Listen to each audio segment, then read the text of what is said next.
Good afternoon, good evening, hello, welcome, what's up, how are you guys doing? It is 8:15 on Sunday. We are looking after the ESL Go4LoL Cup number 88, 86 rather, and we're finally up to the 6th round of the tournament. We've had quite a few games so far, some pretty epic games thus far, and the most recent of which we've seen UV Gaming pretty much stomp by Brownies LOL. So for the 6th round, we've decided to follow UV Gaming as they face off against the Finnish side of Arkku. I'll show you the name in just a second, and you'll understand why it's so difficult to be pronouncing. My name is Quickshot. I am here. I'm going to be casting as many games as I can. We're finally reaching the later games of the tournament. I think we're down to 16 teams, unless my math is terribly off. So we'll be having a look at how many games there are left just as soon as we get to the 3-minute break. For the time being, though, we have UV Gaming coming up against Arkku, and we are into Champion Select. So let me pick up the picks and ban screens. You can have a look at that on the left-hand side. We have the players of UV Gaming. They've banned out Galio, Morgana, and Karthus, 3 solo mid-champions. And the Finnish side of Arkku, they've banned Shen, Ari, and Cassiopeia, 2 more solo mids. So they're really trying to get rid of these AP burst mages, really trying to make sure that they get rid of as many of those solo mids that they don't want to deal with. First pick, insta-lock Janna. I'm totally not surprised. The only time that that has not happened is a game in which Janna was banned, and that might be one of the only games in competitive history. We now have a counter pick, or at least, picks back from the Finnish side. They've picked a jungler, Dr. Mundo, and of course Soraka. Soraka's going to be playing support most likely.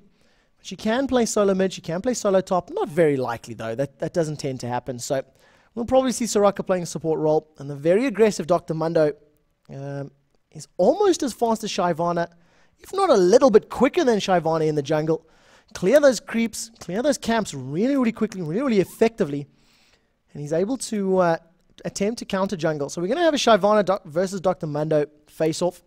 Shyvana could go top, but she'll most likely be in the jungle. Bottom lane for the team of UV Gaming is going to be a Janna Kog'Maw. I believe they played Janna Kog'Maw in the last game again. Yep, they did. I remember because Kog'Maw went Infinity Edge, BF Sword, and Vamp Scepter. After a few switches, we've seen Shyvana go to Nocturne, Nocturne go to Udia, and it seems the Man, Bear, Pig, Elephant, Giraffe Man will be featuring once again. And this is a bit of a psychological play. I don't know if Arkku were able to see the stream previously or look at the previous games, the players' match histories. Udia did very, very well a couple of games ago, very early on. And we'll have to see if the Udia wants to play in the top lane or if Udia's going to be in the jungle. We've seen a Udia in the top lane. He did brilliantly against Olaf in the lane phase, but wasn't able to convert anything into the team fight stage. The previous map, when UV Gaming were using him as a jungler, he was able to really tear faces apart, play very, very aggressively, jump into the enemy jungle, steal their blue buff several times, and it ended up leading to them getting a 24-minute victory. I would go so far as to say the turtle, bear, tiger, bird, man, elephant, giraffe monster was integral to that, because he was really roaming the jungle a lot, and he was giving map control to UV Gaming. That's the key. He was sitting there really looking after them. Looking at the next 2 picks, we've got Corki, and what I'm loving is an Orianna. Now, I must apologize. I have no idea what Orianna's spells names are. I think one of them's like attack, defend, and hurt people. Something along those lines, paraphrasing a little bit. So we're going to have to see how Orianna, how she does. We have not seen very many Oriannas, and she doesn't tend to get played very often in the higher ranked games. So I'm really looking forward to seeing an Orianna. And this team looks to me like it's UV Gaming's exact team from the previous map. Kennen in the middle, Vlad on top. Vlad completely stomped the Yorick in the top lane, dealing so much damage, turret diving him around the 12-13 minute mark. It's going to be very interesting to see who this last pick is. We've got our jungler, we've got our solo mid, carry and support, and it's going to be top laner. It's going to have to be the top lane selection from Merziden Lorten. He was our last Finnish player. 30 seconds left on the clock to decide who he wants to play. And that is, of course, going to then be the teams locked in. We will again get a few seconds, 3 minutes, to take a look and have a bit of a discussion regarding the teams, the players. We can have a look at the ladder as well. I know how Orianna's spells work, relatively. I've got to know the names. That's the real difficulty one. Orianna's ball, of course, her ultimate is particularly difficult to land because what it does is it pulls everybody a set distance towards the center. So if you're standing on top of the ball and 1 millimeter to the right, it'll throw you the same distance from right to left because it flings you across. Can be particularly devastating, can be very annoying, but it really takes a lot of skill and a lot of practice to be able to use effectively. What I'd like to find and what I'd like to see is whether or not UV Gaming know how to deal with an Orianna. Let's assume that Glenor is a pro on Orianna, pulling her out in the 6th round. Again, single elimination. If you lose, you're out. That's it. You don't take home the $200. You don't go 200 euros. You do not pass go. You do not collect the money. You go straight to jail. So it's a bit of a risk, but we'll have to see if it's going to pay off. We've also gone back to the old school double AP meta. This hasn't been played in a very long time. Bruisers and tanky bruisers have been dominating the scene for the better part of the last 6 or 7 months. And it's really interesting to see a Rise Orianna and, of course, a Vladimir Kennen in the play. So we're going to hit the 3-minute time. Once this is locked in, there we go. That means the game is underway. And I'm going to quickly minimize the game screen. Let's have a quick look at the ladder. You know what I can do? I'm going to try and zoom out. There we go. So this was a 389 team bracket for the Go4LoL Cup number 86. And the team that we're going to be following now is Arkku from Finland, currently seeded 192nd, so they got a fairly high seed. But what I do know is that somebody put up in IRC that they're around about a 2,000 ELO team, whereas those of UV Gaming are around 2,200. So at least in terms of ELO and ranking, they should be pretty similar. Arkku having to fight the whole way through from round 1, not managing to get a bite. Let's just give one extra zoom in. Taking out German team along the way, European team, and then a Belgian team. Or is it? That's Belgium, that's German, I think. And now they find themselves in round 6, the third last round of the tournament, facing off against UV Gaming. UV Gaming managed to get a bye in the first round, taking out DV8, and FLGA, and Wild. We only watched the game that they played against My Brownies LOL, and it was a bit of a one-sided stomp. They played really, really well, and really focused and aggressive play. And they've got pretty much the same team. So we're going to have to see how they handle themselves and whether or not they're going to play as aggressively this time around. Interestingly here, TDEV have managed to take out Team Acer, but have lost to ESC Gaming in the very next round. And this is going to be a pretty big game here. ESC versus TCM, two of the slightly more well-known professional organization teams currently playing in the circuit. I think TCM have attended some Intel Extreme Masters events in the past, but I may be wrong on that one. I'm going to look a little bit lower down the bracket. I'll link you the full bracket in just a few minutes. You don't really need to look through that right now. What we're much more interested in is, of course, the teams. I attempted to say the Finnish team name a few minutes ago, and I did nothing but ruin it. Now, I don't know if we're going to have to do a Control F5. Let's get this up and running. It's not loading for me. So what I'll do is I'll just open the actual team. Someone help me pronounce this. Someone, how on earth am I meant to say this? Arkku. Arkku. Arkku. I'm just going with Arkku. Okay, that's what I'm going to go with. I have absolutely no idea how to pronounce that or how to say that. So best of luck to me. And I'm going to assume UV Gaming is UltraViolet Gaming. I haven't actually even clicked on their team profile. So let's find out. UVGaming.lol. I'm sure I'll get a message from their manager shortly. UVGaming.lol. Is that UltraViolet Gaming or Ultra Very Awesome Gaming or something similar? It looks as though we've managed to fill the 3 minutes. LOL should be popping up. Oh, hello. Sorry. I need to actually bring it up onto screen. So a little bit of a click failure there. 10 seconds left on the countdown timer. And then it's going to be very interesting. Then it's going to be a matter of seeing... There we go. UltraViolet Gaming. Thank you, Greemers. You, sir, are a legend. Thank you for correcting me. And that's it. The loading screen is up. We are going to do the usual skin counting challenge. The team with the most skins is the team that's going to win.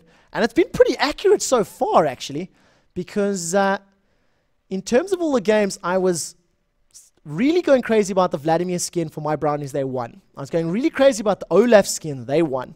The previous match, I was going crazy about Kennen's skin, and they managed to win now as well. So let's see this time around. Skin-wise, ooh, this is going to be tough. we do have the ultra awesome epic man of epicness, amazing Vladimir, Suck Your Blood, Count Dracula. Someone tell me the name of that. Someone tell me the name of this awesome Vlad skin. Type it for me. And then, of course, my true love, Kenan. He is now rocking out the Karate Master Kenan. I almost got that as a tattoo, I should say. But sadly, that's too much white, and on my pale skin, it wasn't going to work. We got one player still not connected for Arkku, who is Corky. If Corky's got an epic skin, it may tip the skin balance. But right now, Vlad and Kenan are doing very, very well to win this battle.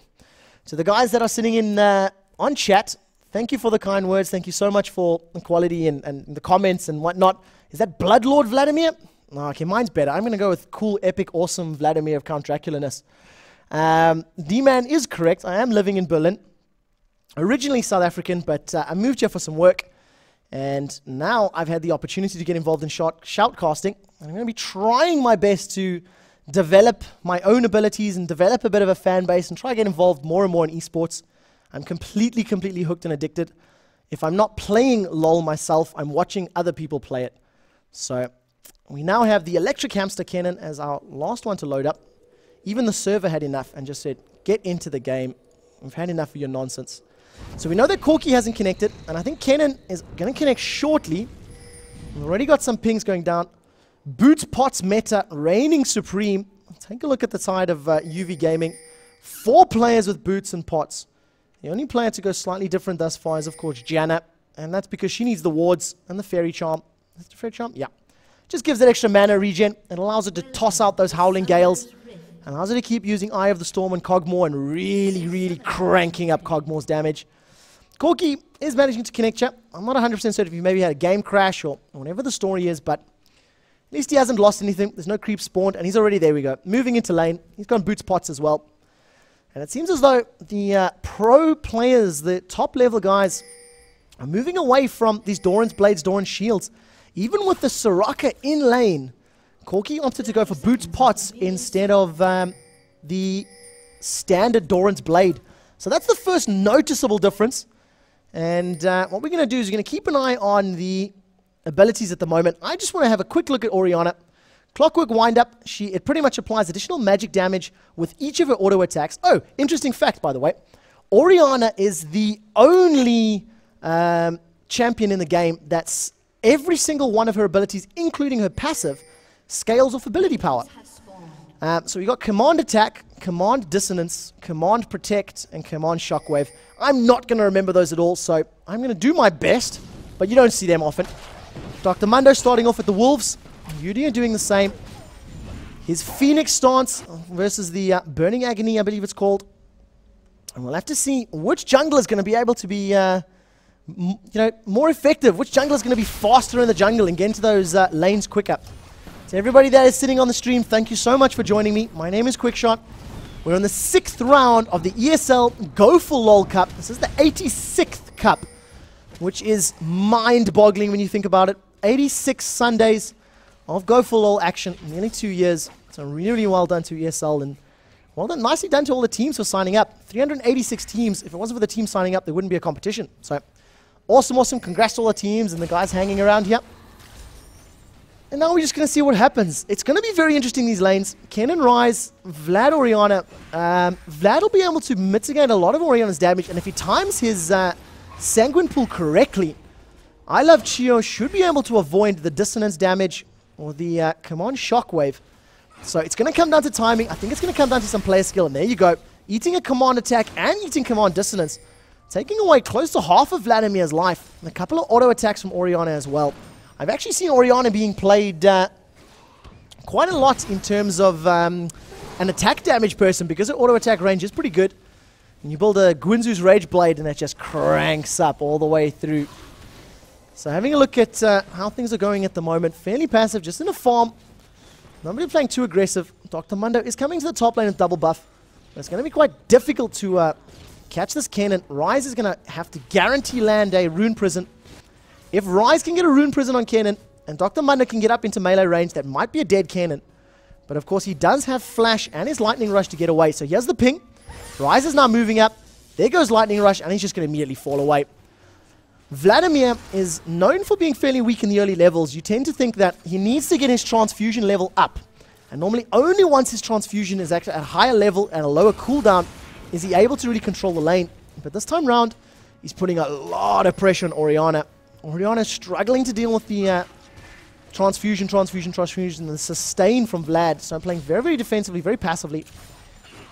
Starting to fall a little bit behind in farm, but she's got a huge wave here, so we'll have to see how she picks up. Now we got some pressure on the bottom lane. Yudia is moving up with the gank. First blood again from Yudia. Stun, red buff, and the Tiger Stance is going to be enough. Summon a heal, taking tons of damage. The flash was used from Yudia. The shield comes up, and the Janna clutch. Eye of the Storm, in combination with the Turtle Stance from Yudia, completely saved his life. And that was a double kill to begin with for Yudia. And I definitely think that that's a sign of things to come. That was how things started in the first game. Moving up to the top lane, Rune Prison, Overlord, Spell Flux. There's a stun from Kennen. Now Kennen's turned the tables onto Ryze. If Ryze can get one or two more overloads, but it wasn't to be, Kennen immediately picks up the third kill for UV Gaming. And you couldn't ask for a better start. You could not have wanted a better intro to your 6th round of the ESL LoL. Top lane picks up a solo kill against Ryze, and Yudia manages to pick up a double kill gank on the bottom lane with the tower dive. I mean, that was a level 4 tower dive. Fantastic, fantastic play there. So I'm keeping an eye on the bottom lane now at the moment. Corki and Soraka. Luckily for Corki, the lane wasn't pushed as aggressively as maybe you'd normally see. So he hasn't lost too many creeps. 27 CS to the 32 of Kog'Maw. And he may actually be able to pick up most of these creeps kills, which he does get a few of them. Only 2 CS behind, even considering that he has a death to his name. So that's not too bad. But of course, with a 002 Kog'Maw, he's going to be able to pick up some items first. He's gone for a single Doran's Blade and the Vamp Scepter. And some huge damage going down now onto Vladimir. Orianna having to use all of her mana. At the very least, keeping Vlad at bay. Does he have any pots? He still has a pot. Opting not to use it. He's going to fall back. Let's have a look at how much gold he's got at the moment. 1,037. So that's probably going to go into a double amplifying tome. Would be the most likely choice. There we go. Double amp tome. Working towards Hextech Revolver. That is the standard build on Vladimir. Get that extra life steal. Make sure your Tides of Blood, your E spell, is giving you life back. So even though, yes, it does cost additional life with each cast, the extra damage means you get more life back. CV being put down from Soraka, getting vision on the red buff, seeing it's not there, resetting the graphic image, making sure they know when red buff is available, making sure they know when they think Yudia is going to be moving for that red buff. 3-0, 1,100 gold lead already. But in terms of farming, it's pretty even. Corki, in fact, actually has a lead now. With that recall from Kog'Maw and the fact that his lane was pushing, he's fallen slightly behind, but nowhere near enough to write home about. 6 creep score at this exact point in time. It's just not a lot, not really worth pointing out. What I have noticed as well, our Yudia, in the form of Amazing 94, huge damage going down, Rune Prison, Spell Flux, and Overload. Unfortunately, though, Ryze came off worse in that trade. Eating a shuriken to the face, and then, of course, the electrical surge, the W from Kennen. There's the dissonance going down. Command attack and command dissonance slowly starting to hit, dealing some damage there. Look at that damage. If Orianna can carry on dealing some damage, maybe pick up the blue buff. Command shockwave pulled back. That's Ignite going down. She's got the speed buff from her ball. Unfortunately, though, not going to be enough to catch up. I think if Orianna is able to get the blue buff, she may actually be able to turn this lane around. I underestimated her damage in the early levels. Now that she's got a few ranks, a few skill points into command attack, that's dealing 220 odd damage with each successful strike. Combo that with dissonance, it's another 90 odd, 300 or so damage. Pretty much on the ball, on the spot. Farm-wise, Kennen on the top lane, 47 to the 44 of Ryze. And that's quite interesting because Ryze is really difficult to farm with. Kennen has been pushing the lane relatively hard. I mean, you can see how far extended he is past the river. But Ryze doing a good job so far of farming up his lane. He's sitting with the mana regen item, which is the Meki Pendant. As opposed to going for the Sapphire Crystal. I tend to start Sapphire Crystal. You've got to do the math and see what actually works out better. But Janna Shield, plus the slow. Voidos is going down. Valkyrie from Corki just to move to safety. Leave that burning trail behind. And actually, it's an Earth Rider Corki. So, Skins is completely epic and free. Living Artillery lands. Gonna keep Vision. A second Living Artillery lands. There goes the Void Ooze onto Soraka. Soraka's going to have to use her Astral Blessing, drop a heal on herself, and look at the damage. Kog'Maw and Janna just completely pushing them out of lane. Telling Soraka, telling Corki that they are not welcome here. And trying to lay down the law that this is their house. This is their game. The problem is, of course, that Corki has used all of his mana now. Kog'Maw has used all of his mana. So, because he's cast all of those living artilleries, because he's used the Void Ooze, he's not going to be able to do it again for a little bit of time. He's going to play it way more passive with his items and abilities. Orianna finally has the blue buff in the mid lane, keeping up farm-wise, actually pulling ahead farm-wise now from Vladimir. Her ultimate is off cooldown as well, so she's got the Command Shockwave. Going to be using Command Attack, followed up by Command Dissonance.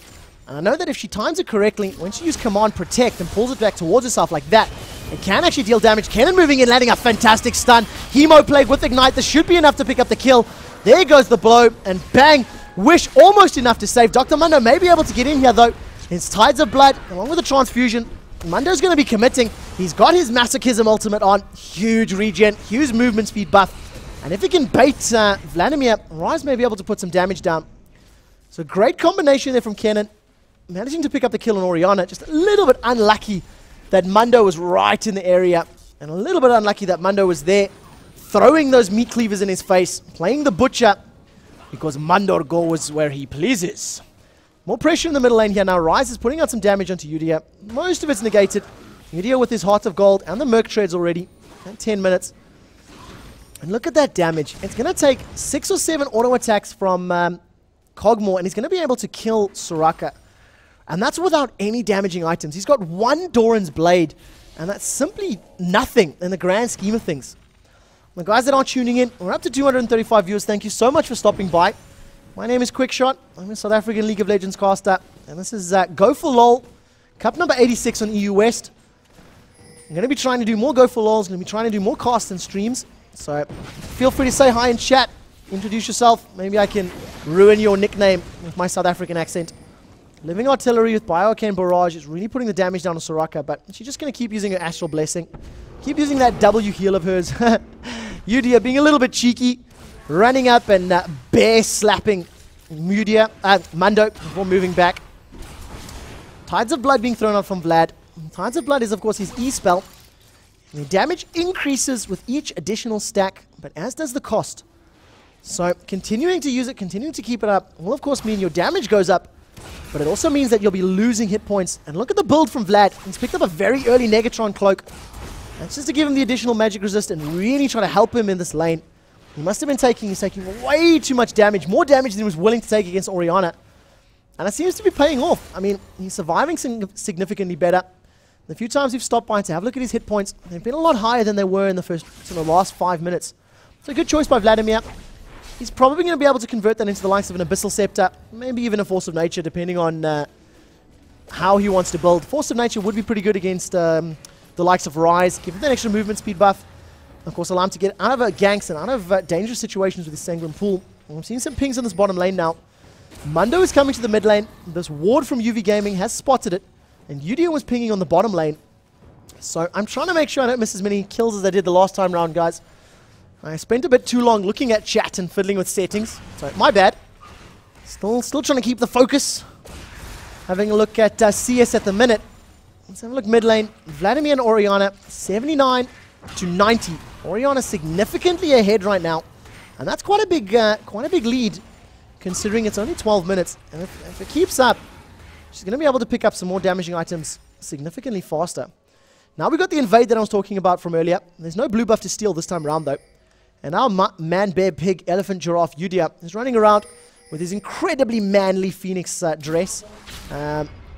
Turtle stance immediately, mitigating some of that damage. No dissonance was used, so no slow applied. And now we've got Janna and Kog'Maw coming up as well. The ward from UV immediately telling us blue buff is there. And look at that. 4-man moving in, scaring Orianna away. And it is a 4-man for Arkku, but they're a bit scared. They don't want to commit. Let's see what happens here at the minute. We don't have Kennen. We don't have Ryze. They're fighting their own battle in the top lane. Kog'Maw is just dealing some damage. He's picked up a Zeal already, so he might be wanting to go for the Wriggles Lantern build early. Eating a meat cleaver to the face. And that's the Astral Blessing used by Soraka Call it 15 to 16 seconds. The next time she can use a W heal. But she does have Wish up. And we're just playing a tentative dance here. We're just going back and forth and back and forth. Huge damage. Command attack and dissonance takes out half the hit points there of Janna. If her team was a little bit closer, Orianna may have wanted to use the command shockwave, pull Janna back, pull her forward, towards the team and pick up that kill.